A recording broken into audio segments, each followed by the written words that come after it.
Okay, good afternoon children's.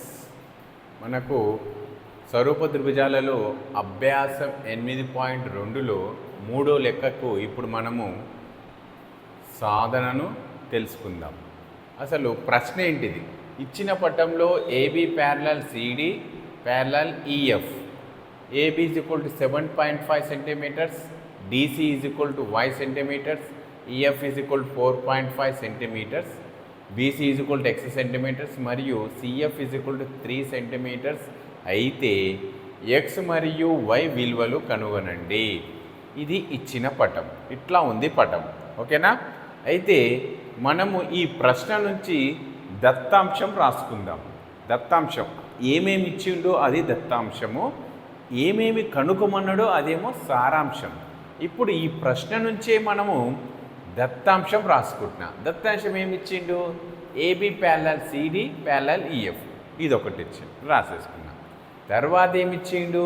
AB is equal to 7.5 centimetres, అది కూడా రాసుకున్నా. DC is equal to y centimetres, EF is equal to 4.5 centimetres, BC is equal to x centimetres, CF is equal to 3 centimetres. ఇది దత్తాంశం.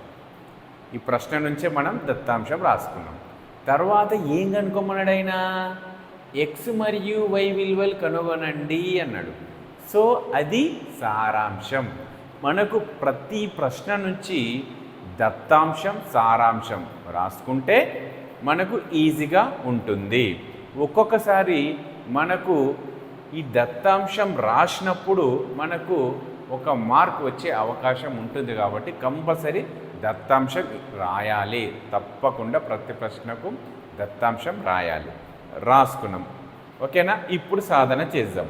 ఇక్కడ మనకి ఏంటిది condition? AB parallel is equal CD parallel to EF. ఇక్కడ 3 రేఖలు సమాంతరంగా ఉన్నాయంటుండు.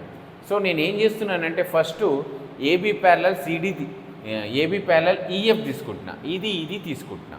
AB parallel EF తీసుకున్నప్పుడు ఈ 2 సమాంతర రేఖలు, అదేవిధంగా ఇక్కడ ఏఈ మరియు బిఎఫ్లు అనేటివి తిరియక్ రేఖలు.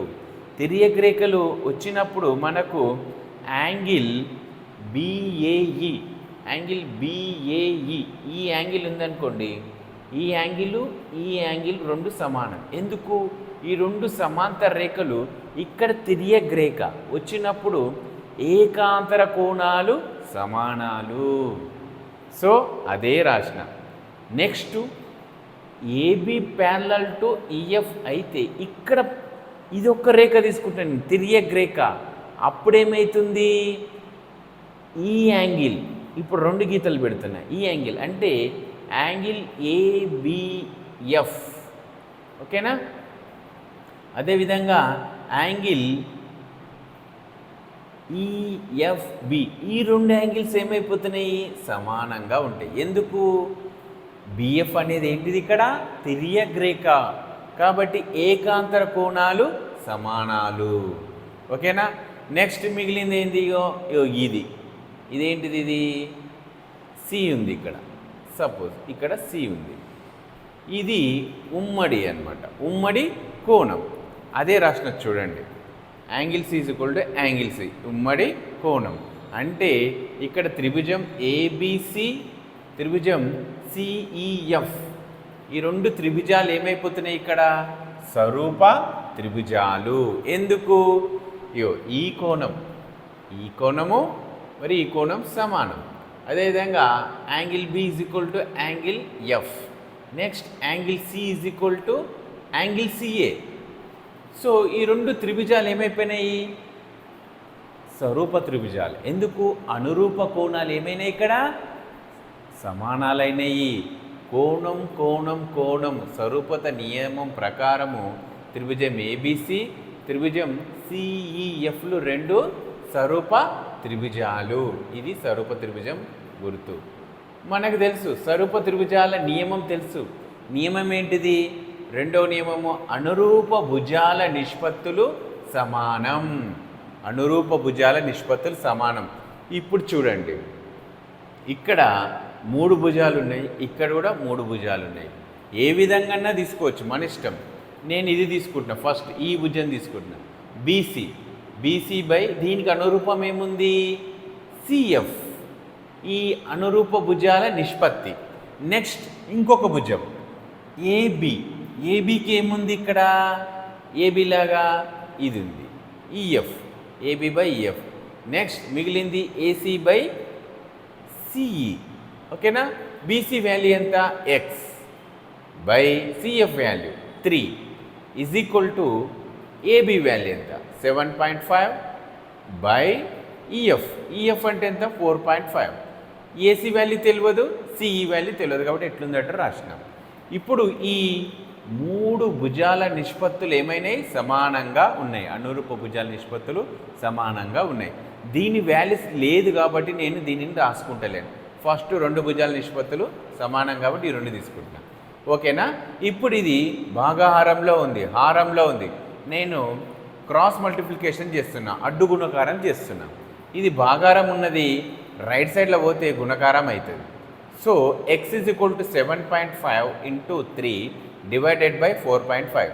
ఇది భాగారం ఉంది కాబట్టి ఈజ్ ఈక్వల్ టు అవతలకి తీసుకోపోతే ఏమైంది, గుణకారం అయింది. ఇప్పుడు చూడండి, సేమ్ ఎట్లుందో రాసుకున్నాను. 3 ఎక్కంతో 4.5ని క్యాన్సిల్ చేసిన, 3 ఎక్కం 3. ఓకేనా. నెక్స్ట్ ఇక్కడ 3 ఎక్కం 3, 1 మిగులుతుంది, 3 5ల 15. ఏమొచ్చింది, 7.5 బై 1.5. ఓకేనా. దశాంశ స్థానం తర్వాత ఒక అంకె ఉంది, ఇక్కడ కూడా ఒక అంకె ఉంది కాబట్టి 10తో గుణించి భాగిస్తే ఈ దశాంశ బిందువు ఇక్కడ జరిగిపోతుంది. 75 by 15, 15 ఎక్కం 15, 15 5ల 75. So X is equal to ఎంత వచ్చింది, 5 సెంటీమీటర్స్. ఆయన కనుక్కోమన్నది ఎక్స్ మరియు వై విలువ 2 కనుక్కోమన్నాడు. మనం ఏం చేసినాం, ఎక్స్ వాల్యూ కనుక్కున్నాం. ఇప్పుడు ఏం కనుక్కోవాలి, నెక్స్ట్ వై విలువ కనుక్కోవాలి. సందర్భం 2 తీసుకుందాం. ఓకేనా. ఇక్కడ మనకు ప్రశ్నలో ఏమైంది, 3 ఏంది సమాంతర రేఖలు అన్నాడు. నేను ఫస్ట్ 2 తీసేసుకున్నా, ఏబిఈఎఫ్ తీసుకున్నా. మిగిలింది ఏది, సిడి. ఇప్పుడు ఈ 2, ఓకేనా, ఈ 2 భుజాలు సమాంతరంగా తీసుకుంటున్నా. ఇగో సిడి ప్యారలల్ టు ఈఎఫ్. ఓకేనా. CD parallel to EF. ఇక్కడ త్రిభుజం బీడీసీ మరియు బిఈఎఫ్లు స్వరూప త్రిభుజాలు. ఎందుకు, ఇప్పుడు ఈ త్రిభుజం ఇక్కడ రాసుకున్నది చూడండి, త్రిభుజం ఇదే. ఓకేనా. ఎందుకు, సిడి ప్యారలల్ ఈఎఫ్. ఓకే. ఇక్కడ 2 త్రిభుజాలు వచ్చినాయి, త్రిభుజం బీడీసీ అలాగా రాసుకున్నది చూడండి. అదేవిధంగా త్రిభుజం బిఈఎఫ్ అలాగా రాసినది చూడండి. బీడీసీ తీసుకున్నప్పుడు ఎక్స్ వాల్యూ, సిడి వాల్యూ ఎంత, వై. ఓకేనా. బిఈఎఫ్ తీసుకున్నప్పుడు ఇక్కడ ఈఎఫ్ వాల్యూ ఎంత, 4.5.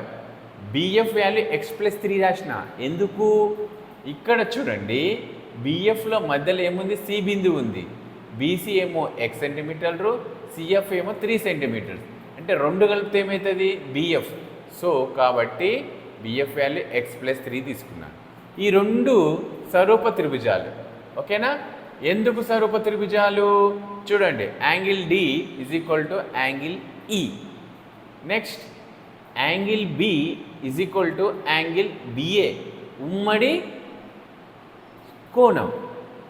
ఇక మిగిలింది ఏంటిది, యాంగిల్ సి, యాంగిల్ ఎఫ్. త్రిభుజంలో 3 కోణాల మొత్తం 180 డిగ్రీలు.